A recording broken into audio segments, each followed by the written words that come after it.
Hola, welcome to Mission San Luis. My name is Diego de Florencia, and I am the owner of several ships. Now, if you take a look around the room here at the various items I have on display, what kind of business do you think I have that would involve ships? Now, if you guessed merchant mariner, you would be correct. Now, a merchant mariner such as myself is someone who engages in long distance trading using large ships called galleons. Now, I am based in Havana, Cuba. However, my ships, I have a small fleet based in Havana, and those ships travel here to Apalachee province on a fairly regular basis. So, it would not be a surprise to see me here in San Luis directing and managing the exchange of trade items that I have acquired in Havana for locally produced goods grown here in Apalachee province. I then load up these goods from Apalachee, load them up onto my ship parked offshore, and then I take them to Havana. Now, importing and exporting, that is to say, the receiving and sending of trade items and trade goods, it really helps small frontier settlements like San Luis get the things they cannot produce themselves locally. That is to say, they can't grow olives here. They can't make olive oil here. So I bring it in from other areas. And as you can see, many of the items that I have to trade for have come a long way to be here in San Luis. Now today, I'm going to be loading some ox carts, such as this right here, with goods from San Luis to be taken down to San Marcos de Apalachee. San Marcos de Apalachee is the nearest port to San Luis in Apalachee province. It is about 9 of your miles north of the mouth to the St. Marks River, which is on the Gulf of Mexico. Now, it is a 2-day overland journey to get to the port of San Marcos de Apalachee. Once I'm there, once the cargo is there, then it'll be loaded onto small boats or maybe even canoes, and maybe some shallow draft sailing vessels, sailed down the St. Marks River, across the sandbar at the mouth of the river, and all the way down to a special place called Spanish Hole. Spanish Hole is a deep water anchorage where large, deep draft vessels such as mine can safely anchor.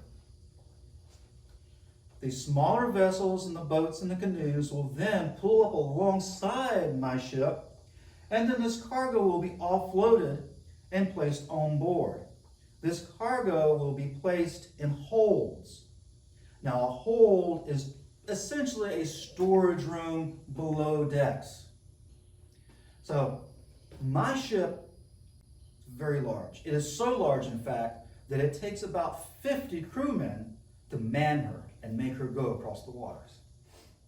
So, from there, once everything is loaded onto my ship, we will begin the journey to Havana. And that ordinarily takes about a week if things go well.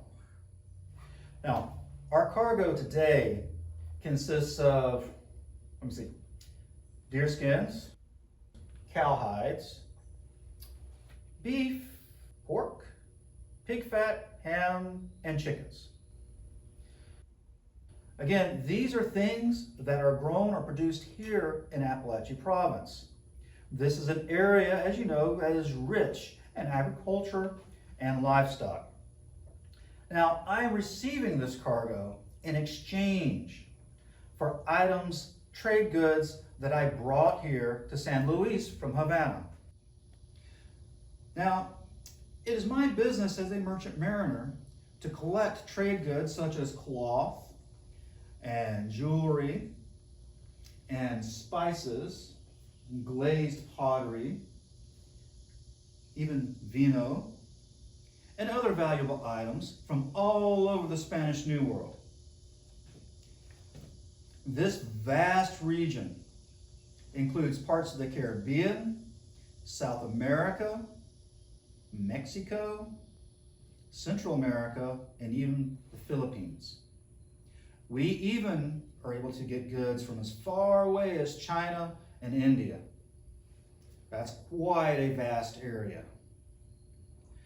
And within each region, there are many different and unique types of trade goods or items that the Spaniards, such as myself, are interested in buying or trading for.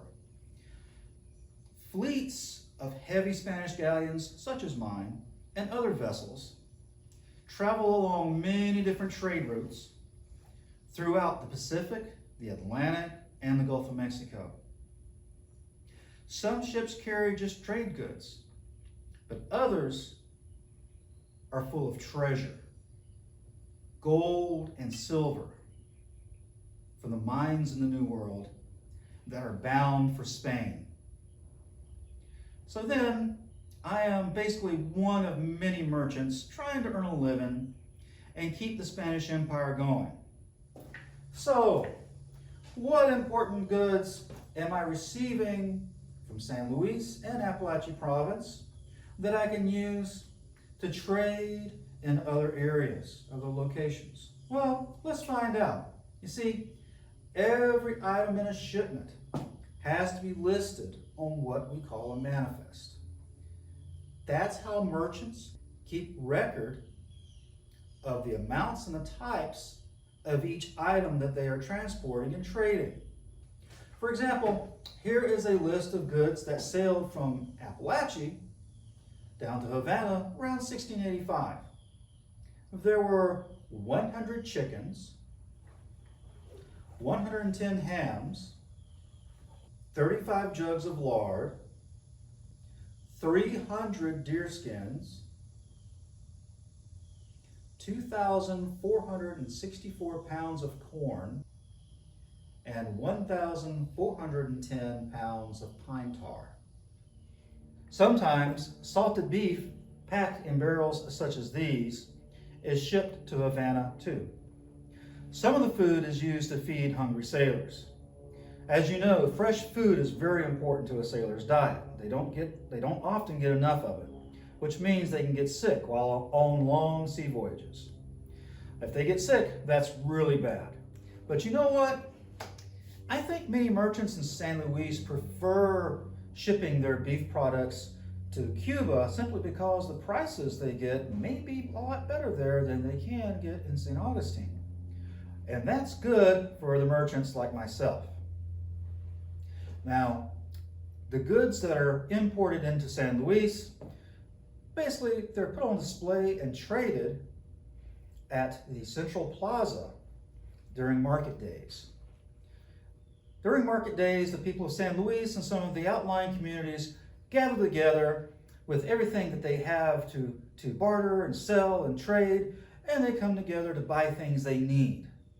Based on the fact that some residents of San Luis are able to buy many expensive imported goods, I can gather that the people in this town must have a lot of wealth. Now, here are some current exchange values of certain goods. Remember, some items are bought with real money, while other items are traded for other items. So, 4 chickens will get you 1 yard of a certain type of rough, coarse cloth. 12.5 silver reals will buy 1 yard of French linen. 4 to 5 pesos will buy 1 yard of Castilian flannel from Spain. Very good. I've seen a painted wooden tray traded for 1 hatchet. Also, 6 to 8 reals will buy an ounce of vanilla, while 12 to 14 reals will buy you a pair of shoes. And finally, 1 pound of maize you can exchange for 1 pound of salt. Well, amigos and amigas, it is time for me to get back to loading up my carts. But before I go, I want you to think of something. It's fascinating to think about how important and connected Mission San Luis is to the vast Spanish Empire. Mission San Luis may be on the frontier, but it is connected and has access to a vast global commercial network. It's also fascinating to think about how our livestock and our food that's produced here helps feed the sailors who run the fleets, the treasure fleets and the cargo fleets throughout the entire Spanish world. These same transportation corridors or trade routes bring items from all over the world here to San Luis. Now, as you go about your day-to-day lives at home in your place, think for a moment about the things around your house. Where did they come from? How did they travel to you? And what stops might they have made along their journey to your hands? Well, adios amigos, hasta la vista.